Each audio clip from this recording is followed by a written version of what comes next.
भगवान की अगवानी, भगवान की पहुनाई करने का क्रम बहुत ध्यान से सुनिएगा। श्री राधे। क्या है? पहले हम भगवान की सेवा करने के योग्य बन जाएं। भगवान की सेवा,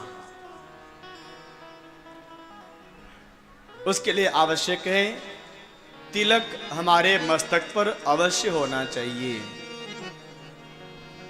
तिलक भगवान नारायण का श्री चरण कमल होता है। ये जो दो सफेद आप देख रहे हो ना, दोनों सफेद, ये भगवान नारायण का श्री चरण कमल है। बीच में जो लाल लाल है ये श्री जी हैं, श्री लक्ष्मी जी हैं। और नीचे जो सफेद सा दिख रहा है ना, ये वाला, ये जो है भगवान के चरण कमल को विराजमान करने के लिए सिंहासन है। ये पहले सिंहासन विराजमान करते हैं, उसके बाद ये चरण कमल हैं। कई लोग तिलक करते हैं ना, तो पहले ये सफेद वाला लगाते हैं। नहीं, पहले नीचे वाला जो सफेद है ये सिंहासन, फिर ये चरण कमल, फिर उसके बाद श्री लाल रंग का जो तिलक है। तो इस तरह से भगवान के मंगल में तिलक स्वरूप का अपने मस्तक पर सुंदर तिलक करिए, धारण कीजिए तिलक स्वरूप को। उसके पश्चात श्री गुरु शरणम, श्री गुरु शरणम, श्री हरि शरणम, श्री हरि शरणम, ये दो बार बोलते हुए भगवान का मानसिक ध्यान कीजिए और भगवान से प्रार्थना करें, प्रभु हम आपकी सेवा करने के लिए आपसे अनुमति मांगते हैं। ऐसे नहीं कि भगवान रात्रि में आपने विश्राम करवाया है भगवान जी को, पर्दा लगा दिया है और सुबह उठते हैं ताली बजाए और पर्दा खोल दिए। नहीं, पहले तिलक स्वरूप धारण कीजिए, उसके बाद दोनों हाथ जोड़कर मानसिक ध्यान करते हुए भगवान से अनुमति लीजिए, प्रभु मैं आपको अब जगाने की अनुमति चाहती हूँ, आप उठिए, इसके लिए मैं आपसे आज्ञा चाहती हूँ, क्या मैं आपको उठाऊं? अब भगवान को आप जगाइए, उठाइए, भगवान ताली बजाइए पहले 2 बार। कई लोग ऐसे होते हैं ना कि महाराज जी अंदर सो रहे हैं, विश्राम कर रहे हैं और सीधे दरवाजा खोले फटाक से पहुंच गए अंदर। नहीं, मंदिर का नियम होता है पहले ताली बजाई जाती है कि प्रभु आप व्यवस्थित हो जाइए, मैं आपको जगाने की अनुमति मांग रही हूँ, आप उठने के लिए आप मुझे आज्ञा प्रदान करिए। प्रसंग चल रहा था कि भगवान को उठाने के लिए भगवान से अनुमति मांगनी पड़ती है। भगवान जग गए, अब भगवान की पूजा कीजिए। पहले आपने तिलक धारण किया, मानसिक ध्यान किया, फिर भगवान को आपने जगाया और अब भगवान की सेवा पूजा, जैसे गुरुदेव भगवान ने आपको बताया है उस सेवा पूजा कीजिए।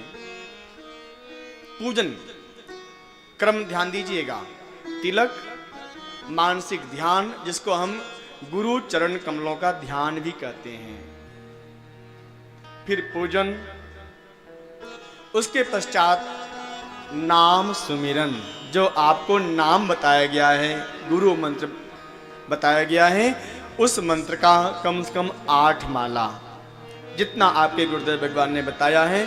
हमारी परंपरा में तो 8 माला कम से कम जाप करने के लिए बताया जाता है, क्योंकि जो हम लोगों के पास गुरु परंपरा से प्राप्त मंत्र है वह मंत्र 8 अक्षर वाला है। इसको हम बोलते हैं अष्टाक्षरी मंत्र। इसलिए 8 माला अर्थात 108 दाने वाली माला से 8 बार आपको जाप करना है, मंत्र जाप। और उसके बाद फिर मंत्र जाप के बाद फिर आपको ध्यान करना है, जो गुरुदेव भगवान ने स्वरूप बताया है भगवान का, चाहे वो नारायण भगवान के रूप में, चाहे कृष्ण भगवान जी के रूप में, चाहे राम जी के रूप में, आपको ध्यान करना है। बड़े प्रेम और भाव से, श्रद्धा से ध्यान।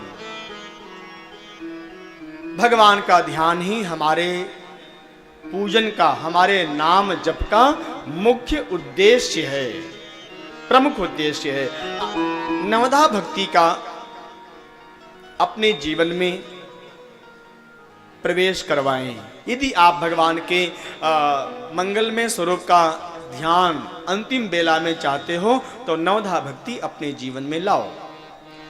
रामायण में भी नवधा भक्ति का उपदेश किया है राम जी ने।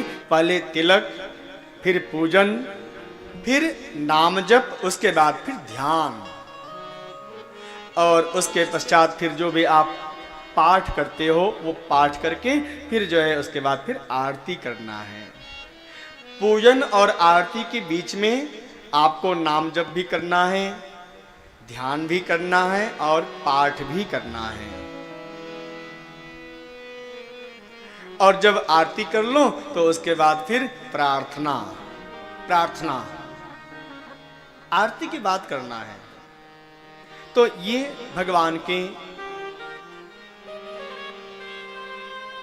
नाम जप का क्रम बताया गया है कि हमें अंतिम बेला में भगवान का ध्यान कैसे आवेगा।